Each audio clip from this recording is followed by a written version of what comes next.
Hi, everybody. It's Natha Perkins of Electro Astrology, and we are going to talk about the astrology that is coming up this week. If you missed my talk on Pallas Athena, I released the third talk, and this is a really powerful episode because we're talking about your relationship to your personal power. This week, as I'm going to talk about, we do have a new moon that's coming up, and Pallas Athena is in a conjunction to this new moon. And so this is where we're looking at Capricorn, and we are looking at the desire for achievement that we all have that's kind of built in. And not only for achievement, we want to be really good at what we're doing. We want to be masterful, and we want the respect of the people around us, and we want respect of authority figures. And so this week, as Pallas Athena in Capricorn is making a conjunction to the new moon, the sun and the moon, the king and the queen in Capricorn, you're going to be up against your relationship to personal power, your relationship to who are you listening to? Who are you trying to impress? Are you impressing yourself?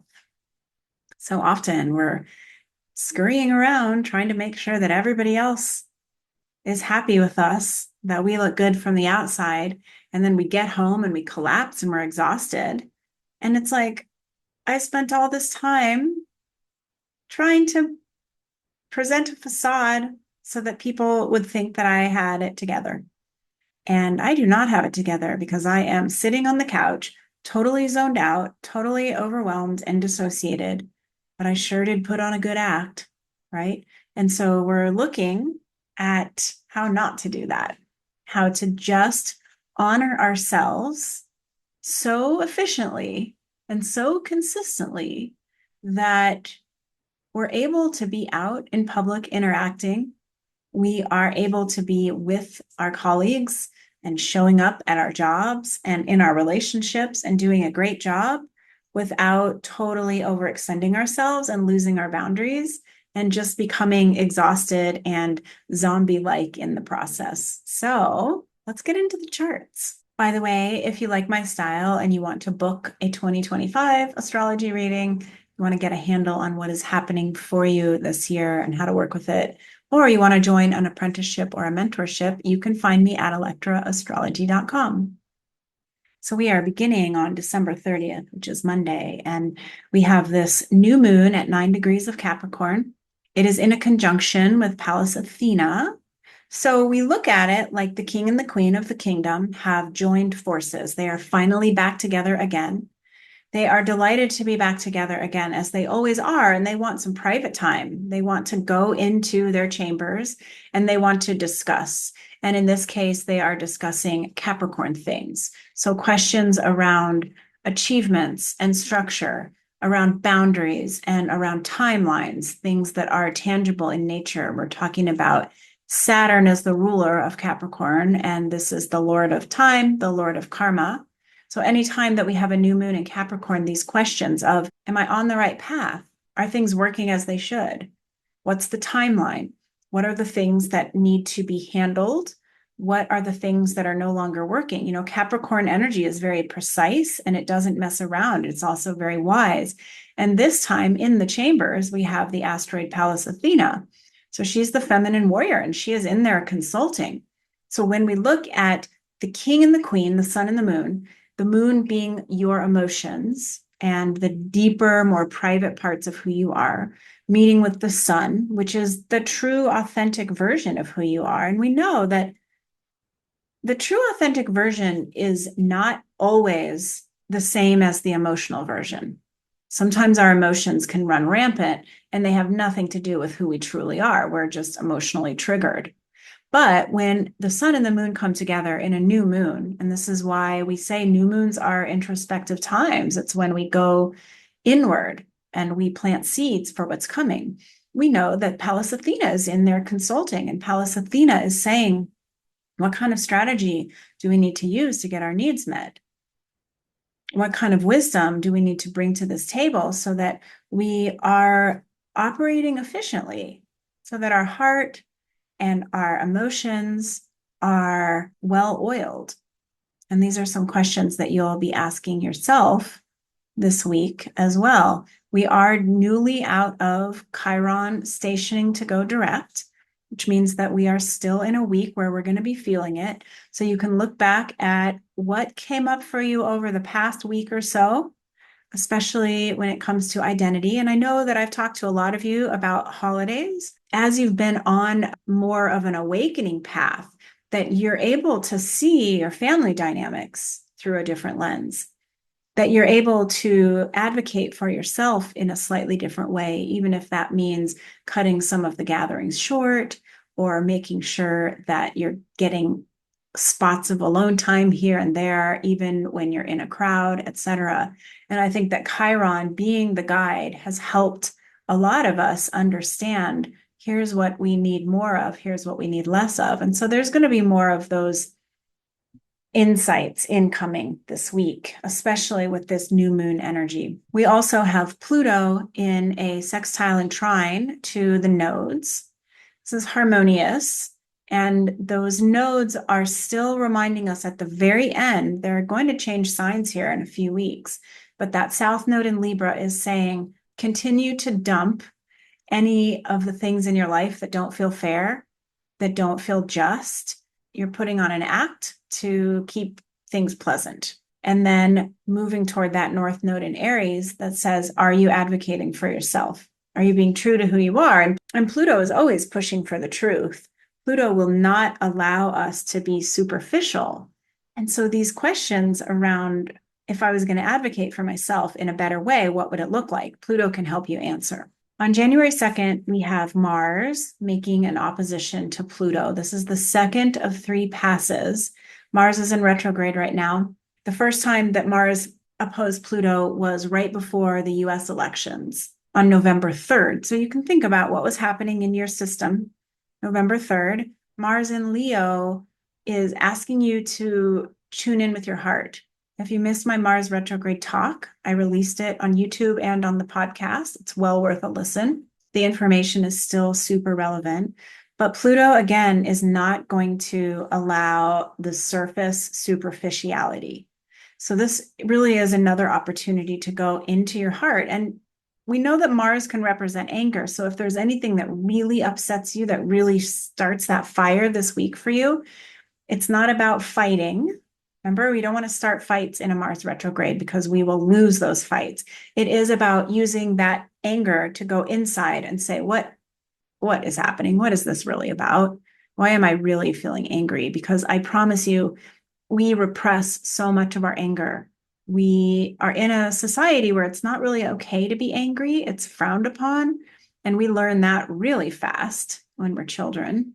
And then we just kind of keep pushing the anger down as we move into adulthood. So Mars retrograde, especially in an opposition to Pluto, which is so rare, is a great time for examining that fiery rage that lies within, so that you can process it a little bit and not become so triggered and not have that resentment bubbling underneath the surface of your system. On January 2nd, we also have Venus changing signs into Pisces. Venus is exalted in Pisces. It's an energy that really works well because it's very creative, it's very interesting, and it's like that mermaid energy. So imagine a beautiful mermaid sitting on a rock, shimmering, calling in the sailors. However, she's also now moved into Pisces, and this is where both Saturn and Neptune are. So this is very intense Piscean energy for Venus to enter into. She's going to have a lot to navigate because she will, over the course of the next few weeks, have to cross over both Saturn and Neptune. And then she's going to hit the North Node. So even though Venus loves to be in this Piscean energy, it is not without its challenges. And you might find yourself a little bit challenged as well. And that could be relationally, that could be financially, that could be with trying to understand what to prioritize in your life. And also looking at that Venus desire that everything feels good. Like, can it just feel good? Can it just feel juicy and fun and exciting? And the answer is probably going to be like, yeah, sometimes it can, but not always and not now.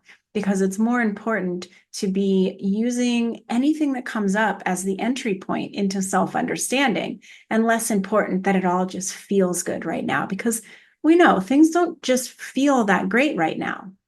It's part of our growth. That's part of our evolution. It's when things feel great, we get a little sleepy and complacent. And it's when things feel difficult that we are scrambling around trying to figure out, what do I need to solve? How can I make this better? What do I need to process so that I can move on? And we are well into that processing period right now. We also see that the asteroid Vesta has just entered Scorpio. I'm going to be talking about Vesta in my asteroid series. Vesta is about focus. And when Vesta enters a new sign, the energy with which we focus changes. Scorpio energy is about focusing in on the real truth, the deep truth. So we're going to be talking more about that as the weeks progress. But are you seeing a theme here? The theme of all of these deeper truths that are trying to rise to the surface so that they can inform our inner world. And the inner world is where all of the answers are. We might not be able to access them constantly, but that is where they reside. Now, on January 2nd, the sun comes into an exact conjunction with Pallas Athena. So I talked about that already with this new moon, but now the sun really meets with Pallas Athena and meets there alone. The moon is gone. We also have Saturn as a part of this mix, because Saturn is in a sextile to this, and Jupiter is in a quincunx. So this is like the sun having a meeting with Pallas Athena, that internal part of you that wants to remember how to strategize and wants to remember how to win wars without getting into big battles. Also has the energy of Saturn, which is grounding, that says, make sure that you are writing this down. Make sure that you are keeping notes and keeping track. And Jupiter, that says, make sure that you're seeing the bigger picture. Don't become myopic, where you're only able to see a small piece, because there is a lot that's going on. So this is advice for you too. Anything that is coming up that is making you curious about how to proceed in a different way, in a more effective way, make sure that you are very precise about it. Make sure that you aren't just talking about it, that you're actually doing it. And also make sure that you are looking out to see the entire picture. It's not just about one little tiny conversation with a person. It's usually much deeper and broader. All right, so January 3rd, the energy is very tricky, because we have all of these quincunx aspects. These are 150-degree aspects between all of these players that we've been talking about. We have what's called a yod on Venus from the South Node and from Mars, which means that Venus and Mars are in a quincunx with one another. We have a quincunx between the Sun and Jupiter. We also have one between Vesta and the North Node, and we have one between Mercury and Uranus. So what does that mean? Anxiety. But what is the reason for anxiety? Anxiety shows up so that we can tune into something, so that we can figure out, what does my nervous system need in order to feel soothed? So January 3rd is a great day to look at nervous system soothers. You might want to schedule yourself in some alone time or a massage. You might want to take a walk by the river or spend time with your animals. Make sure that you're journaling and pulling oracle cards. You're waiting for information to come in with an emphasis on what will soothe my nervous system. Usually when our nervous systems are wonky, we have gone down the road of fear. We are starting to awfulize. We're starting to worry. We're starting to look at, oh my God, what if, what if, what if? And that is always our call to go back toward the road of love, which, as I talked about in my Pallas Athena talk earlier, is all about, where's the gratitude? Where's the safety? Where's the richness? Where's the relationship to my higher power? Where are all of these things? Because when I'm tuned into those things, then my anxiety has a way of being mitigated, of going poof and disappearing, at least temporarily. All right, well, I'm going to leave you with this, and I hope this was helpful.